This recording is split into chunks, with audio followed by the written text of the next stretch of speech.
அனைவருக்கும் வணக்கம்.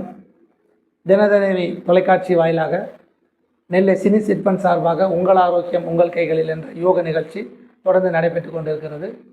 ஒரு நாள் ஒரு யோகா ஆசனம் என்று நிகழ்ச்சி போய்கொண்டிருக்கிறது. இந்த நிகழ்ச்சியில் நிறைய பார்வையாளர்கள் பார்த்து உங்களுடைய உடல் ஆரோக்கியத்தையும் மன ஆரோக்கியத்தையும் முழுமையான ஒரு மனிதனாக மாறுவதற்கான இந்த பெரும் முயற்சிக்கு ஆதரவளித்து வரும் உங்கள் அனைவருக்கும் முதல் கண் வணக்கத்தை தெரிவித்துக் கொள்கிறோம். இன்று நமது யோகா பயிற்சி வகுப்பில் என்னோடு யோகா ஆசனங்கள் செய்து காண்பதற்காக யோகாசிரியை அபிராமி அவர்கள் வருகை தந்திருக்கின்றார்கள். அவர்கள் அனைவரும் சார்பாகவும் தினதரணி தொலைக்காட்சி சார்பாகவும் உங்கள் அனைவருக்கும் முதல் கண் வணக்கத்தை தெரிவித்துக் கொண்டு முதல் நிகழ்வாக ஒரு சிறிய இன்றைக்கு நம்ம ஒரு சின்ன தியான பயிற்சியோட கிளாஸ் ஆரம்பிக்க போகிறோம். எப்போவுமே கண்ணை மூடி உட்கார்ந்துட்டு இருப்போம். இன்றைக்கி இந்த கண்ணை மூடி உட்காருவதில் எப்படி நம்மளுடைய மனதை ஒருநிலைப்படுத்த முடியும் அப்படிங்கிறதுக்கான ஒரு சின்ன பயிற்சி. ஒரு தியானம்னா உடனே நீங்கள் உங்களுக்கு தியானம்னு சொன்னோன்னா உங்கள் கற்பனை எப்படி போகணும்னு எனக்கு தெரியும்.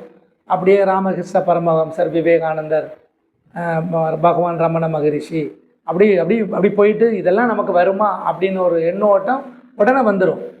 அது வேறு நிலை. நம்ம அதுக்குள்ளே நம்ம போகலை. அதை நம்ம செய்ய முடியுமா முடியாதுங்கிற பேச்சுக்கும் நம்ம வரல. நம்ம இங்கே நம்மளால் என்ன முடியும், நமக்கு என்ன தேவை அப்படிங்கிற ஒரு சின்ன ஒரு தியான பயிற்சிக்கு தான் நம்ம போகிறோம்.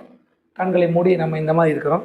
வலது கை இடது கை ரெண்டே நல்லா கிளஞ்ச் அண்ட் ரிலாக்ஸ் பண்ணிக்கும். ரத்த ஓட்டத்தை நல்லா உருவாக்கி இடது கையை நல்லா உங்களுடைய தொப்புளுக்கு நேராக வச்சுக்குவோம்.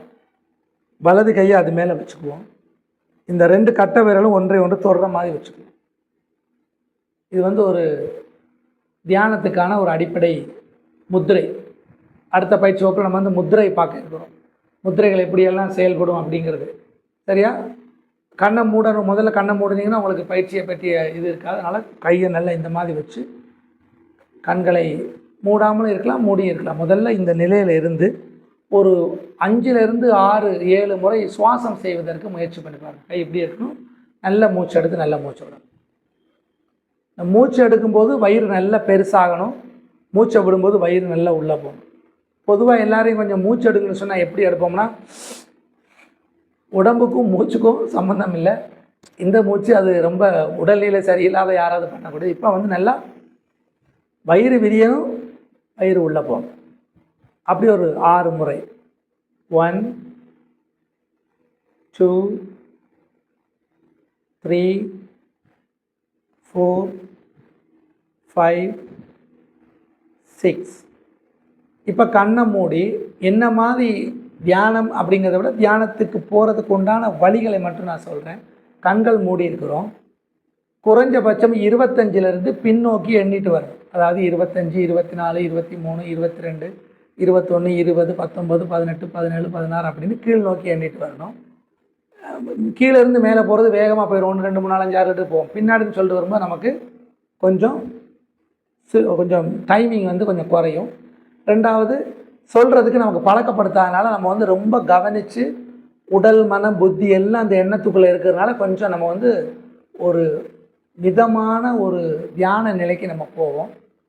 அதில் என்ன பண்ணால் உங்களுடைய தாய்மொழி எதுவோ அதில் தான் சொல்லணும். அப்போ தான் அதுக்கு முழு பலன் கிடைக்கும். எனக்கு இங்கிலீஷ் தான் வரும் அப்படின்னா விட தாய்மொழியில் சொல்லும்போது எப்போவுமே தாய்மொழிக்கு நம்முடைய உடலில் இருக்கக்கூடிய எலும்புகள் எல்லாம் ஒரு வகையான நரம்புகள் எலும்புகள் ஒரு வகையான அதிர்வலையை கொடுக்கும். நம்ம பேர் சொல்லும்போது நம்ம என்னென்னு கேட்போம்ல, அந்த மாதிரி தான். அப்போ அந்த தாய்மொழியில் இந்த எண்ணிக்கையில் இருந்தால் மிகச்சிறப்பாக இருக்கும். இப்போ கண்ணை மூடுறோம். 25 சொன்னதுக்கப்புறம் ஒரு சுவாசம் எடுக்கணும். இப்போ நான் செஞ்சு காமிக்கிறேன் பாருங்க. இப்போ நான் 25 சொல்லிட்டேன். சொன்னதுக்கப்புறம் அதுக்கப்புறம் 24 இப்படி சொல்லிகிட்டே வரோம். ஒருவேளை 20 சொல்லிவிட்டு 19 சொல்கிறதுக்கு பதிலாக 21 சொல்லிட்டோம்னா திரும்ப 25லிருந்து ஆரம்பிக்கும். இது ஒரு அடிப்படை பயிற்சி. உங்களுக்கு நேரம் இருந்தால் 100லேருந்து எண்ணிட்டு வாங்க. இன்னும் நேரம் இருந்தால் 500லேருந்து எண்ணுங்க. இன்னும் நேரம் இருக்குன்னா 1000லேருந்து எண்ணுங்க. இன்னும் நேரம் இருக்குன்னா 10,000லேருந்து எண்ணிட்டு வாங்க. 10,000லேருந்து என்னைக்கு ஒரு நாள் எண்ணி முடிக்கிறீங்களோ அதுக்கப்புறம் நீங்கள் 10 சொல்லும் போதே உங்களுடைய உடல் மனம் புத்தி ஆன்மா எல்லாம் ஒரு கோட்டில் வர்றதை நம்மளால் நல்லா உணர முடியும். ரொம்ப எளிமையான ஒரு பயிற்சி இது. இப்போ கண்ணை மூடி இருக்கிறோம். அவங்க நல்லா கண்ணை மூடி இருக்காங்க. இப்போ 25 ஒரு சுவாசம் எடுக்கிறோம். 24 ஒரு சுவாசம் எடுத்து விடுறோம். 23 22, 21, 20, 19, 18, 17, 16, 15, 14, 13, 12, 11, 10, 9,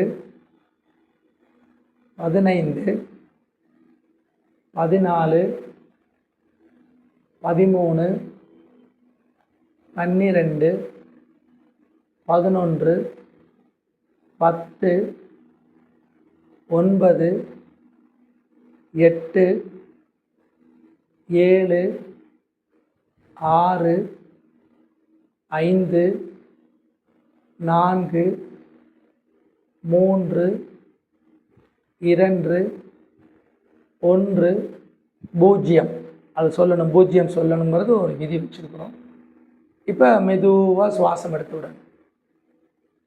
நீங்கள் இதை செஞ்சு பார்த்துட்டு அனுபவத்தை சொன்னீங்கன்னா தான் தெரியும். நான் சொல்கிறது வந்து ஏதோ அவர் சொல்கிறாரு அப்படிங்கிறதான் உங்களுக்கு தோணும். எப்போ நீங்கள் முயற்சியோடு சேர்ந்த பயிற்சியை செய்கிறீங்களோ அப்போ அதனுடைய பலன் கிடைக்கும்.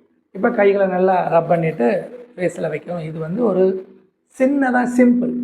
இதை நீங்கள் டெய்லி பண்ணி பார்த்தீங்கன்னா ஒரு காலகட்டத்துக்கு அப்புறம் பார்த்தீங்கன்னா நீங்கள் 10 கவுண்ட் ஆரம்பிக்கும் போதே நீங்கள் டீப் ஸ்லீப்புக்கு போயிடுங்க. டீப் ஸ்லீப்புன்னா உங்கள் உடலும் மனசும் அப்படி ஒரு அமைதியான நிலைக்கு போயிடும். ஒரு ஹாப்பினஸ், ஒரு மகிழ்ச்சியான மனநிலைக்கு நீங்கள் வந்துடுவீங்க. இது வந்து செஞ்சு பார்த்ததுனால அனுபவத்தை தான் சொல்லிட்டு இருக்கேன். இது ஒன்றும் மேஜிக் எல்லாம் கிடையாது. செய்யாமல், பயிற்சி செய்யாமல், முயற்சி பண்ணாமல் சொன்னால் இது வந்து கதை கேட்குற மாதிரி இருக்கும். நல்லா சொல்கிறாங்க அப்படின்னு தான் இருக்கக்கூடிய. ஸோ பயிற்சி பண்ணணும். ஸோ இன்றைக்கி நம்ம போகிற ஆசனம் வந்து பார்த்திங்கன்னா பர்வத ஆசனம். நேராக ஓடிட்டு இருக்க ரத்த ஓட்டத்தை 2 பகுதியாக பிரித்து ஒரு ஆசனம் பண்ண போகிறோம். அதுக்கு முதல்ல என்ன பண்ணுறோன்னா குப்புரை படுத்துடுறோம். இது ரொம்ப முக்கியம். குப்புரை படுக்கிறது ரொம்ப ரொம்ப முக்கியம். நல்லா படுத்துக்கிறோம். எப்போவுமே குப்புரை படுக்கிற நிலையில் போக வேண்டிய ஆசனம் மகராசனம். அதில் மாற்றமே இருக்கக்கூடாது. மகராசனம் போயிட்டோம். இப்போ அதுக்கான ஏற்கனவே நான் சொல்லியிருக்கேன், ஒவ்வொரு ஆசனத்துக்கும் தனிப்பட்ட உடற்பயிற்சிகள் இருக்குது. அந்த உடற்பயிற்சிகளை செஞ்சால் அந்த ஆசனம் முழு பலன் கிடைக்கும். செய்யாமல் பண்ணும்போது பலன் கிடைக்கும். ஆனால் அதனால சில ஏதாவது கை வலி, பிடிப்பு அந்த மாதிரி வரும்போது நம்ம வந்து ரொம்ப அவதிப்பட வேண்டி வந்துடும். அதுக்காக நம்ம பண்ணுறோம். இப்போ முதல்ல என்ன பண்ணால் கயிறனே தோள்பட்டைக்கிட்ட கொண்டு வரோம். அப்படியே மூச்சு எடுத்துட்டு மலை போன்று உடம்பு எடுத்துகிட்டு போகிறோம். Mountain position. நல்லா மூச்சு எடுத்துகிட்டு போகணும். நல்லா போகணும். அப்படி போய் நல்லா திரும்ப வந்து டவுன் படுத்துடணும்.